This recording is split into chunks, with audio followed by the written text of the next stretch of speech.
नमस्कार मंडळी, तुम्हाला आकर्षक करण्यासाठी मी मँगो शिऱ्याचं डेकोरेशन खूप सुंदर केलेलं आहे, त्यामुळे लाईक केल्याशिवाय जाऊ नका।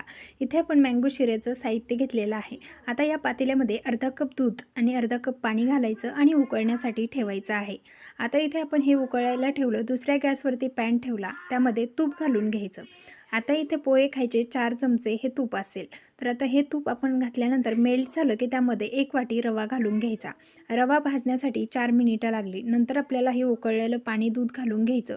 अशा पद्धतीने रवा थोडंसं सुका झाला की त्यामध्ये साखर घालायची, वेलची घालायची। आता जेवढा रवा तेवढीच साखर आणि तेवढाच आपला आंब्याचा गर घेतलेला आहे आपण समप्रमाणामध्ये तिन्ही गोष्टी घेतल्या। हलवत राहायचं कंटिन्यू आपण। याला मला 5 मिनिटं लागलेले आहे पूर्ण शिरा तयार करण्यासाठी। डेकोरेशनसाठी मस्त असं आंब्याचे काप करून ठेवलेले आहेत। तुम्हाला डेकोरेशन आवडलं असेल तर पहिलं म्हटलं तसंच लाईक करा, जास्तीत जास्त व्हिडिओला शेअर करा, सबस्क्राईब करा आणि अशाच नवनवीन रेसिपीज